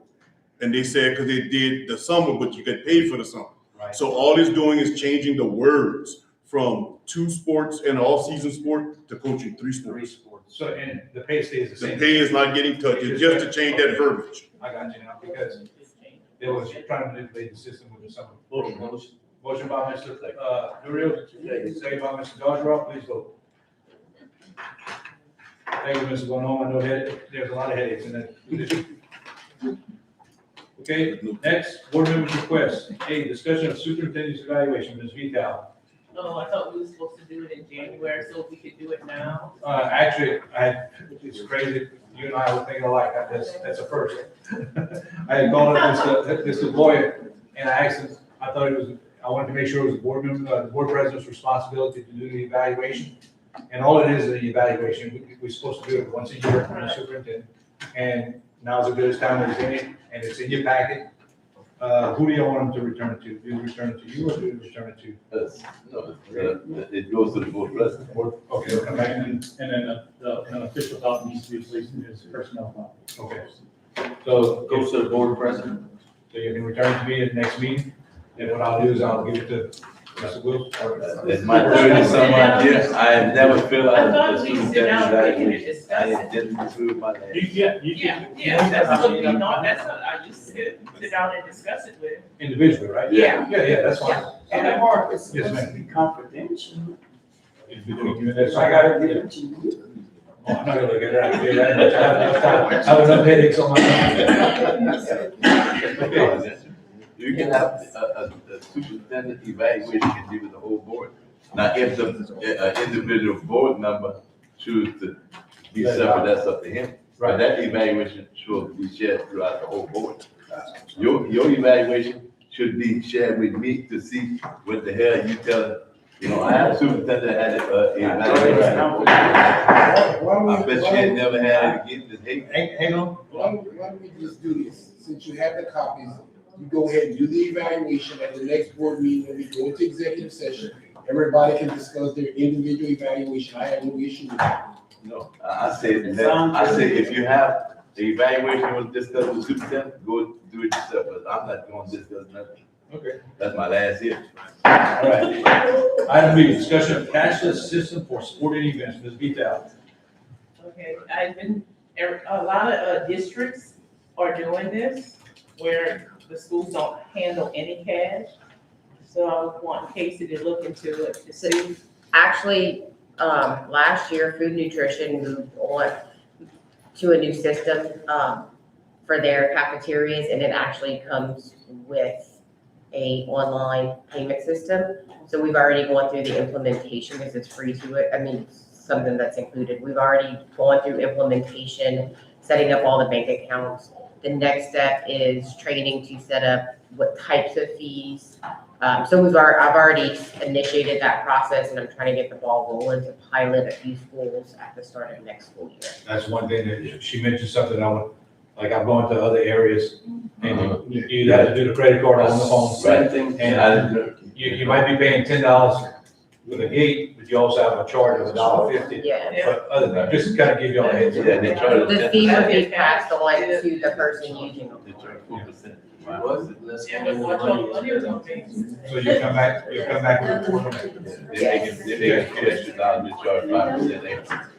Okay, next is item C, discuss going to a 4-day work week, Mr. Poche. Well, You know, that's why, it's you know why I no. came up with that, probably about a month ago, I looked at our MFP, funding and what we're gonna be getting as far as our MFP, and this guy told me to ask one question while I was at the board meeting. He said, ask your CEO, how much percentage of our MFP we spend on curriculum or in the classroom? We're required to spend 70% on We're instruction. required to spend 77%. The reason why we got, let me finish. I went to school now. The reason why we got cut on our MFP or penalized is because we did not spend 77%. I went to Baton Rouge to find out what That was is a going on. false statement. Because if I MFP did don't not find out, get penalized. and we continue getting penalized, oh, yes, we got, I have the guy call you right now. Please do. I would love for him to call We me. spent less than, Wanda, you looked at it, I have witness, I have 3-4 witnesses. Yeah, You can call me a liar, but I tell you what, I'm gonna call him a liar in Baton Rouge. But what you need to do is have them call me. You said ask one question, and I asked the question. And if we spend, you said the answer, 70%. Say you gotta spend 77%, I'm just. Look on the state's website, it is a Well, I ain't gotta look at the state website. 30%. I spoke with the man That's where himself, we got it from. the people in Baton Rouge who handled the MFP. But hold on, I went how does direct. that pertain to a 4-day work week? Well, because what's gonna happen, going to 4-day. No, I'm just trying to You keep might, moving we get cut approximately $3 million. So going to a 4-day work week, you might save on fuel. I calculate you probably save $2.8 million on going to a 4-day work week, with the buses. Can I, do you realize there's a bill in the legislature right now? Right, I heard about that. Okay, if you're not in a 4-day work week But right now, but listen to my proposal. I want them to come up. I have a proposal. It's gonna be 5 days, but the kids with problems is gonna come the 5th day. And the teachers are gonna work a 5th day once a month. That is approved. That's gonna pass. Now, I wanna see if staff can put that stuff together. I can put I got mine together, but I'm not gonna share with them. I wanna see if they can put it together. I got a recommendation for 4 days. Let them and I come. understand all the costs and everything, Right. but on the time you put the parents in a lot of Well, difficulty because they have to find. Well, you got several other states, several other parishes with it, and they have no problems. You gotta cut somewhere. One other thing is, we talk about absences. When you're on a 5-day week, the kid misses a day, that's a day. But when you're on a 4-day week, the kid misses a day, it counts as more than a day. So your absenteeism goes up. Because the kids are gonna miss a certain amount of time. And on a 4-day week, as compared to a 5-day week, it's exaggerated. Plus, as far as saving money, I don't think we'd save that much money because regardless of, we would save money on buses traveling.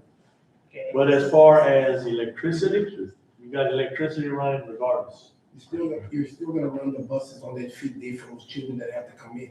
Right. So they have to, you're gonna have to. So you wouldn't save on buses. You wouldn't save on transportation. You save a little bit on transportation. It wouldn't be enough. It wouldn't be enough to offset, because then you got the parents, so like you say, you got parents that are gonna have to find babysitters for that 5th day. Or they're gonna leave them at home what you didn't say, because they have no choice. I saw that during COVID. Yep, That was exactly. But anyway, Okay. what's your recommendation? Just That's discuss good. it. Okay. Okay, next, discuss consolidating small schools from pre-K to 8. Mr. Coach. That's not how I worded. Okay, how do you want to My word stuff was worded to discuss consolidating or closing small schools from pre-K to 9, pre-K to 8. Okay, the reason why I say closing, because we got a school out there in Morgan City.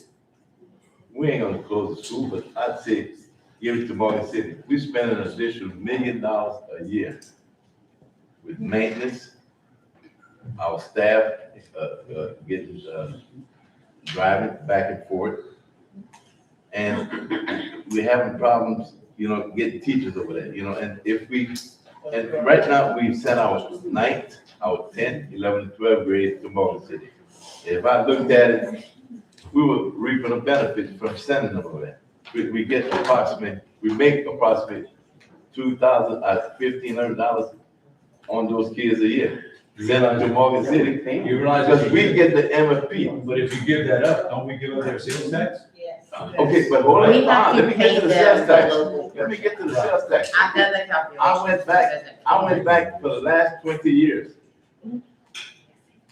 I hope we can give them their own sales tax because they have never voted for a school board sales tax before. Then I have the police bureau looking into it.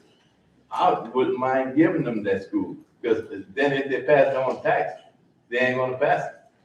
Because if we have to realize on Stevensville for our bonds, we sure wouldn't be getting it. It's flunking two spots every year, Catahoula and Stevensville.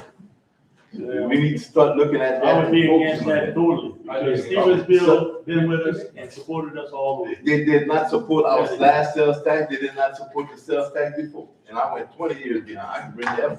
Now I have somebody from the police bureau. But I still supported for the few that did. Regardless. I thought you were thinking about closing Brobridge Junior No, or Brobridge Elementary. no, you can't Yes, close Brobridge- that, you can't close I thought that. that's what you were going, okay. No. Myself, I'd be against closing any But, school. I would like to, somebody come up with a recommendation on how much additional funds we spending with Stevensville. You brought And this I'd up, like to call a public meeting, the next meeting to shut it down. but listen, I disagree, but anyway, you brought something up that people are talking about. Why not consolidate Brobridge Primary and Brobridge Elementary into one school No. and have one principal? I'm just saying, You- you brought it up, so Why I'm just not? saying. We already in D say, you don't wanna do that. Why not? Now you ain't gonna get out, say, go ahead and do it. That's why I said it's on Go the ahead and do same it. campus. I'm just saying. I don't care, go ahead and do it. I warn you about Brobridge Elementary. All Go right. ahead and do it. You, I don't care if it's same campus, go ahead and do it. you, just, You don't wanna do that? We wanna open another elephant again? I crunched some numbers. Now, especially now the judge gonna review that? We talking about shutting down Brobridge Elementary? I didn't say shutting down, I said She consolidate. can see shutting down Stephenville, because it makes sense. We're not shutting it down. We just giving it to Morgan City to operate. I tell you my opinion on Southern. I crunched some numbers just to give you an idea of how it would work, because if you try to consolidate Brobridge, I'll just use the 3 schools in Brobridge. No, Fred, you leave that alone, because the judge is here. No, I'm not for it, I just wanted to give the numbers, because I didn't understand the agenda item, so I wanted to have the information here, but it's a new point. All right, discuss endorsing prime time for Head Start bid. Richard, discuss endorsing prime time for Head Start bid. What does that have to do with us? Oh, man. Prime time. She's here.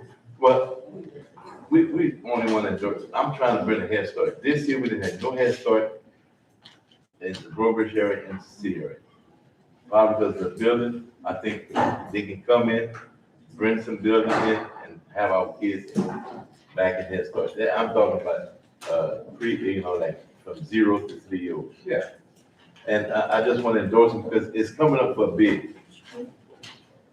And they might be the only one bidding, but, to show, of course, that we need it in the area, I just ask that the board, Okay. give them an endorsement. So, You know, we can't give it to them because it's got to go it's to not, bid. it's out of our We control. just give them endorsements to come in our area, you know, participate with our school, run the SAM curriculum and what have And if they get the bid, we you. You come on up. Thank you so much. My name is Miranda Restovich. I'm the Executive Director with the Louisiana Endowment for the Humanities, and we are the administrator of the Primetime Head Start program in nearby Lafayette and Iberia parishes. And we understand that the grant in St. Martin Parish will be coming up for bid. It's not posted yet, so it's not available. But noting that every really strong Head Start program requires a really strong partnership with the local school board. We wanted to come before you and let you know, first of all, introduce ourselves. This is my colleague Chantal Austin. She's our chief of staff. Bring you some information about us so you get a sense of who we are and what we're about. Certainly invite you to come visit one of our programs in nearby parishes if you'd like to see how we operate, to give you a sense of what we are envisioning here in St. Martin. And essentially reuniting the three parishes into one strategy around how to serve children and families. What you do have in your packet, and thank you for passing it out, is an annual report which will show you everything about our statewide organization. And there's quite a lot of work that we do in the cultural sector and education. The Head Start program is certainly our biggest project that we do. And obviously it does impact hiring staff, renovating facilities, working on professional development. And just so you know a little bit about our approach, we're very, very focused on what's happening in the classroom. So we want to make sure we bring a tier 1 curriculum into our Head Start classrooms, provide a ton of teacher support, and even if possible, coordinate with the school board to periodically coordinate professional development, particularly with those pre-K 4 classrooms, because once our 3 and 4-year-olds transition, they are likely coming to your schools. And so it's really great to be able to partner up. I also want to emphasize that a big part of our work is working with the home. So we do a lot of family engagement, family-focused activities. That is another area where there's some collaboration that could be possible as well, particularly during transition times. We do a lot of amazing family literacy work around the state and the nation that we bring into the communities that we come into. And then finally, we're very transparent. So we would be more than happy to come to you periodically and share our data. We're very data informed and driven. We will share with you how our students are starting off with us on TS4, how they're leaving us, so that you can see how they're coming to you in terms of their basic core areas like literacy and numeracy and all the other cognitive and physical areas that your teachers are going to expect them to have once they start kindergarten with you all. So that's just a little bit about us. I know that you're short on time, but there's tons of information in there, and I'm happy to answer any questions. But this is really an opportunity for us to introduce ourselves, open invitation to come visit, and seek your support when the RFP comes open. And the support is really to say the school district endorses us coming in to provide this program and is looking forward to collaborating with us. And we're also happy to provide a template letter and whatever else you need to make that easy for you if you choose to get behind our application. Thank you. Another question, the building in Broad Ridge, what we gonna do with that building? Is it still They don't know good? nothing about the building. They're just trying to get Oh, in okay. there. I thought they had one. You know, nobody bid on it the last time. They didn't bid for the school what we bid on. We try to get somebody to come in and bid on the program so we can have our own Head Start. We won't have to send our kids to Lafayette to Parish Head Start. Okay. That's Thank you for your all the presentation. We time. appreciate y'all. We'll have more information about the facilities. Okay. But, you know, if they get it, we can talk about building. Okay. I can come back next time. Huh? I can come back next time. Thank you. Oh, yeah, Thank right. Motion to executive session. We have a motion by Mr. Forte to go into executive session, second by Mr. Hughley. All in favor, say aye.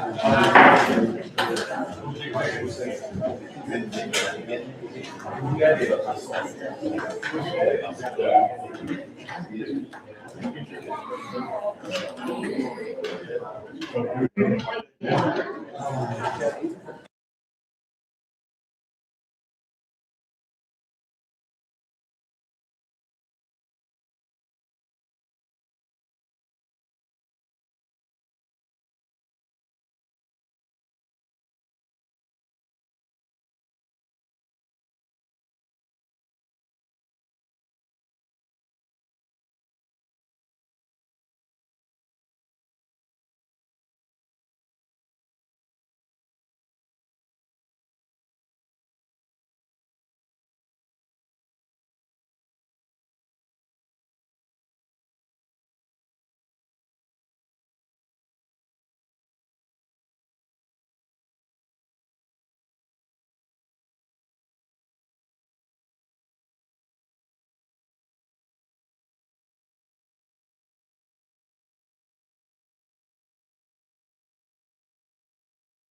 motion by Mr.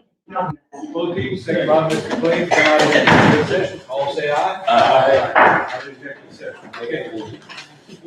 First item that we have is discussion of action pertaining to Christina Littman versus St. Martin Parish School Board. We would like approval of council's recommendation by Mr. Wilkie, second by Mr. Clay. All in favor, please vote.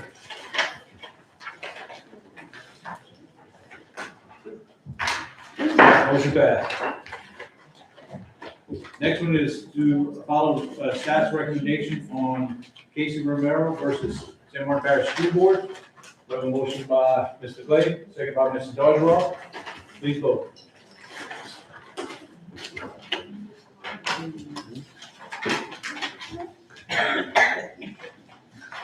Motion passed. Next is to have follow staff's recommendation on the workman's comp claim pertaining to Roxanne Baptiste Frank. We have a motion by Mr. Wilkie, second by Mr. Skelly. Please vote. Motion passed. And the last is to, on an expulsion hearing for student A. Do we have any recommendation? Follow staff recommendation. We have a motion by Mr. Duriel to follow staff's recommendation on the expulsion here. Second by Mr. Dodgerow. Please vote. Motion passed. Motion to adjourn by Mrs. Fusilier, second by Mr. Dodgerow. All in favor, say aye. Aye. Meeting adjourned.